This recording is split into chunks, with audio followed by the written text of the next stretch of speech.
پاکستان کے ایک senior journalist کو کینیا میں گولی مار کر ہلاک کر دیا گیا۔ ارشد شریف کی بیوی جویریہ صدیقی نے ٹویٹر پر سب سے پہلے یہ بات بتائی۔ انہوں نے کہا کہ میں نے اپنے دوست، اپنے شوہر اور پسندیدہ جرنلسٹ کو کھو دیا ہے۔ پولیس کا کہنا ہے کہ انہیں گولی ماری گئی ہے۔ شروعاتی خبروں میں کہا گیا تھا کہ ارشد شریف کی موت حادثے میں ہوئی۔ پاکستان کے دفتر خارجہ نے بتایا کہ ہائی کمیشن عہدیداروں سے معلومات حاصل کر رہا ہے۔ پاکستانی میڈیا کی کئی اہم شخصیتوں نے ارشد شریف کی موت پر تعزیت کا اظہار کیا ہے، جن میں وزیر اعظم شہباز شریف بھی شامل ہے۔ سابق رکن پارلیمنٹ فرحان ناز اصفہانی نے کہا کہ میں سکتے میں ہوں۔ امریکہ میں پاکستان کے سابق سفیر حسین حقانی نے کہا کہ وہ دلی تعزیت کا اظہار کرتے ہیں۔ پاکستان کو جرنلسٹوں کے لیے سب سے خطرناک مقام سمجھا جاتا ہے۔ ہر سال 3 سے 4 جرنلسٹوں کا قتل ہوتا ہے۔ رپورٹرز وداؤٹ بارڈرز تنظیم کا کہنا ہے کہ جو بھی جرنلسٹ انٹیلیجنس ایجنسی ISI کی طرف سے مقرر کی گئی ریڈ لائن کو پار کرتا ہے اسے نشانہ بنایا جاتا ہے۔ ارشد شریف کو اتوار کی رات کینیا کے دارالحکومت نیروبی کے قریب گولی ماری گئی۔ انہوں نے اپریل میں سابق وزیر اعظم عمران خان کے خلاف نو کانفیڈنس موشن کے بعد دعویٰ کیا تھا کہ انہیں پاکستان کی مرکزی تحقیقاتی ایجنسی FIA کی طرف سے ہراسانی کا سامنا ہے۔ بعد میں وہ ملک چھوڑ کر چلے گئے اور دبئی اور لندن میں جلا وطن رہے۔ یہ بات صاف نہیں ہے کہ وہ کینیا میں کیا کر رہے تھے۔ خبروں میں کہا گیا کہ ارشد شریف کی کار پر گولیاں چلائی گئیں، ایک گولی ان کے سر میں لگی۔ کینیا کی پولیس کے حوالے سے بتایا گیا کہ پاکستانی جرنلسٹ شناخت میں غلطی کی وجہ سے پولیس فائرنگ کا شکار بنے۔ وزیر اعظم شہباز شریف، صدر عارف علوی، PTI چیئرمین عمران خان نے بھی افسوس کا اظہار کیا۔ لبنان کی پارلیمنٹ ایک بار پھر نئے صدر کو چننے میں ناکام رہی ہے۔ چوتھا موقع ہے جب پارلیمنٹ صدر کو نہیں چن سکی۔ موجودہ صدر میشیل اون کی میعاد اب صرف 1 ہفتہ باقی رہ گئی ہے، جس سے ایک بحران پیدا ہوتا نظر آ رہا ہے۔ مئی کے الیکشنز کے بعد پارلیمنٹ بٹی ہوئی ہے۔ میشیل اون کے جانشین کے لیے اتفاق رائے نہیں ہو رہا ہے۔ 1975 سے 1990 تک چلنے والی خانہ جنگی کے بعد سے صدر کا عہدہ بعض وقت خالی رہا ہے، لیکن اب اگر یہ عہدہ خالی رہا تو بڑا خطرناک ہو سکتا ہے۔ پیر کو پارلیمنٹ نے آزاد رکن پارلیمنٹ میشیل موناک اور اسکالر اسام خلیف کے درمیان ووٹ دینے کا فیصلہ کیا تھا، لیکن ان میں کسی ایک کو تائید حاصل نہیں ہوئی۔ اسپیکر نبیل بیری نے 27 اکتوبر کو اگلا سیشن طلب کیا ہے۔ ایران نے اسرائیل کے لیے کام کرنے والے 10 ایجنٹس کو گرفتار کر لیا ہے۔ میڈیا کی ایک رپورٹ میں یہ بات بتائی گئی۔ فارس نیوز ایجنسی نے کہا کہ یہ لوگ سیکیورٹی سٹاف سے جڑے ہوئے لوگوں کی کاروں اور گھروں کو آگ لگاتے تھے اور اس کے بدلے پیسہ لیتے تھے۔ وہ موساد کے ایجنٹس کو تصویریں بھی بھیجتے تھے۔ یہ گرفتاریاں ایک ایسے وقت ہوئیں جب ایران میں مہسا امینی کی موت پر بڑے پیمانے پر مظاہرے ہو رہے ہیں اور ایرانیوں نے اس کے لیے امریکہ، اسرائیل اور سعودی عرب کو ذمہ دار ٹھہرایا ہے۔ حالیہ عرصے میں ایرانی عہدیداروں نے ایسے کئی جاسوسی ریکٹس کو بے نقاب کیا ہے۔ ایران کے ایک سینئر کمانڈر نے کہا ہے کہ حالیہ مظاہرے اور بدامنی کی منصوبہ بندی امریکہ، اسرائیل اور سعودی عرب نے کی ہے۔ ریولیوشنری گارڈز کے ریئر ایڈمرل علی رضا تنگسیری نے العالم TV چینل سے بات چیت کرتے ہوئے کہا کہ ہمارے نوجوانوں کو گمراہ کیا گیا اور بدقسمتی سے سعودی عرب نے اسرائیل اور امریکہ کے ساتھ مل کر کام کیا۔ ایرانی وزارت خارجہ کے ترجمان نے کہا کہ تہران یورپی پابندیوں کے خلاف جوابی کارروائی کرے گا۔ وزارت خارجہ کے ترجمان ناصر کنانی نے کہا کہ امریکیوں نے سیدھے طور پر حالیہ فسادات میں اپنا کردار ادا کیا ہے اور اس کی غلط پالیسیوں کے کوئی نتیجے نہیں نکلیں گے۔ سعودی عرب کے وزیر خارجہ فیصل بن فرحان عرب لیگ کی آنے والی چھوٹی کانفرنس میں کراؤن پرنس محمد بن سلمان کی جگہ حصہ لیں گے۔ محمد بن سلمان کو ڈاکٹرز نے مشورہ دیا ہے کہ وہ زیادہ لمبا سفر نہ کریں۔ ایک رپورٹ میں کہا گیا ہے کہ شاہی خاندان کے ڈاکٹرز کی ٹیم نے سفارش کی ہے کہ کراؤن پرنس کو لمبی دوری کی فلائٹ سے بچنا چاہیے، جس کی وجہ ان کے کان پر ہوا کے پریشر کا اثر ہے۔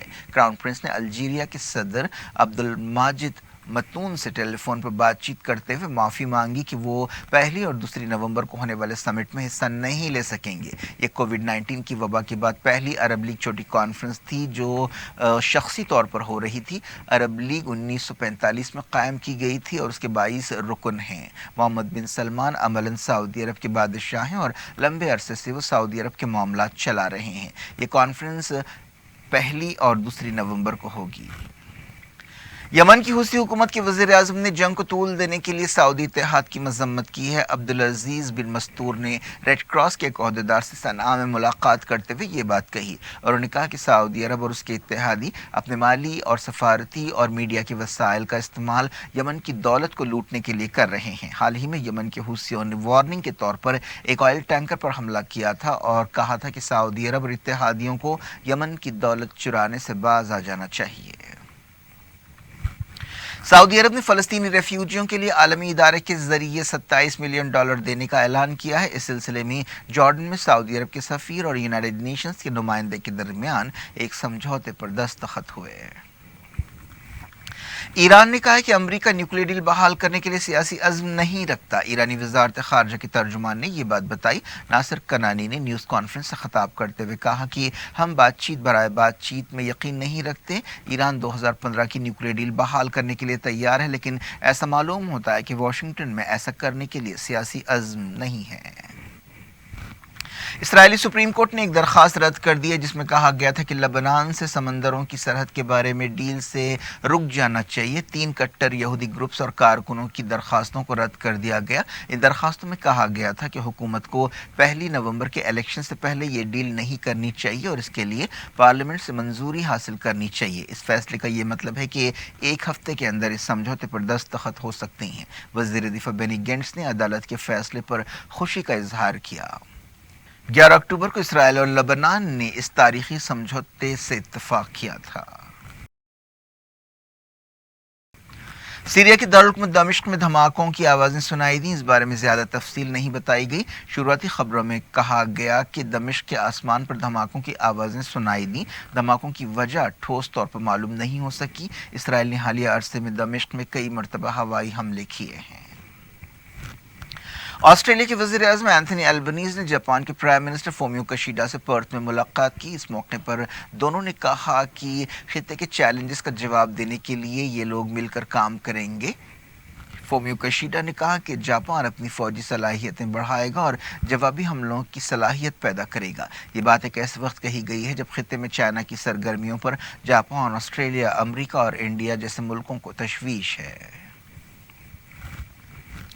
لوٹتے ہیں انڈیا۔ وزیر اعظم نریندر مودی نے کارگل میں فوجیوں سے ملاقات کی اور کہا کہ طاقت کے بغیر امن ناممکن ہے۔ انہوں نے کہا کہ حکومت جنگ کو آخری آپشن سمجھتی ہے۔ وزیر اعظم نے کارگل میں تعینات سپاہیوں کے ساتھ دیوالی منائی اور انہوں نے کہا کہ ہم نے جنگ کو آخری آپشن سمجھا ہے۔ چاہے لنکا میں ہو یا کروکشیتر میں جنگ کو روکنے کی ہر ممکن کوشش کی گئی ہے۔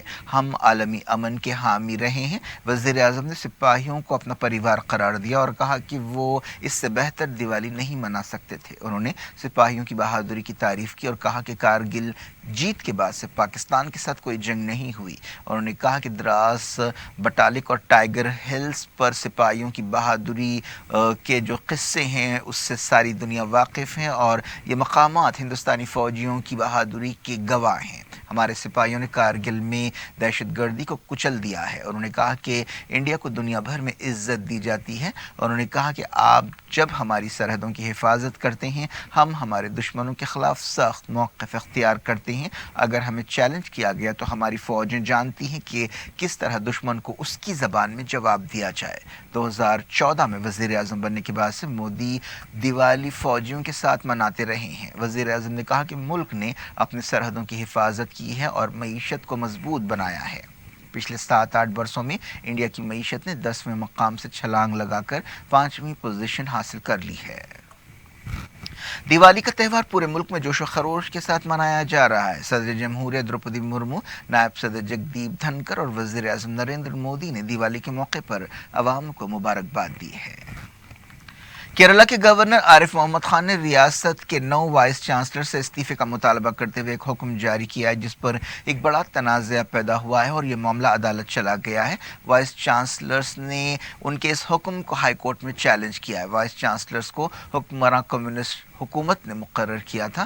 ہائی کورٹ نے اس معاملے کی ہنگامی سنوائی کی۔ کئی مہینوں سے گورنر عارف محمد خان اور کمیونسٹ حکومت کے درمیان کشمکش چل رہی ہے۔ اس دوران کیرلا کے چیف منسٹر پنرائی وجین نے کہا کہ عارف محمد خان RSS کی کٹ پتلی بن گئے ہیں۔ انہوں نے گورنر کے تازہ حکم پر تنقید کی۔ کیا کچھ ہو رہا ہے آپ کی دنیا میں؟ آخر میں ہیڈ لائنز دنیا بھر سے ایک بار پھر دیکھتے ہیں۔ رشی سوناک برطانیہ کے اگلے وزیر اعظم ہوں گے، بورس جانسن پیچھے ہٹ گئے، پینی مارڈنٹ کو تائید نہیں۔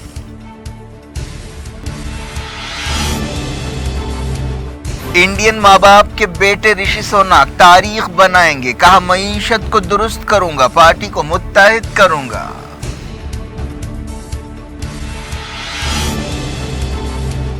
مودی نے کارگل میں فوجیوں کے ساتھ دیوالی منائی، کہا طاقت کے بغیر امن ممکن نہیں، جنگ کو آخری آپشن سمجھتے ہیں۔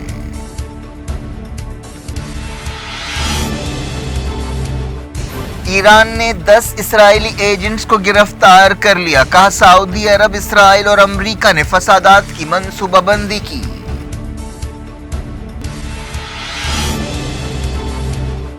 ڈاکٹروں نے محمد بن سلمان کو لمبے سفر سے منع کر دیا، وزیر خارجہ فیصل بن فرحان MBS کی جگہ عرب لیگ کانفرنس کے لیے الجیریا جائیں گے۔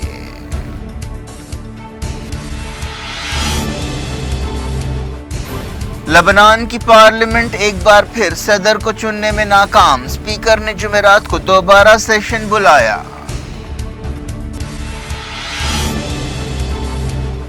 اسرائیلی سپریم کورٹ نے سمندری ڈیل روکنے کے لیے درخواستیں رد کر دیں، عنقریب سمجھوتے پر دستخط ہوں گے۔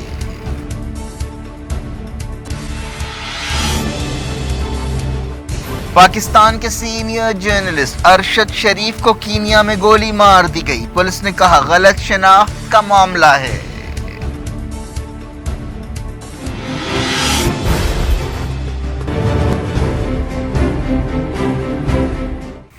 یہ تھی آج کی خبریں، شجی اللہ فراست کو دیں اجازت اور اپنا بے حد خیال رکھیں۔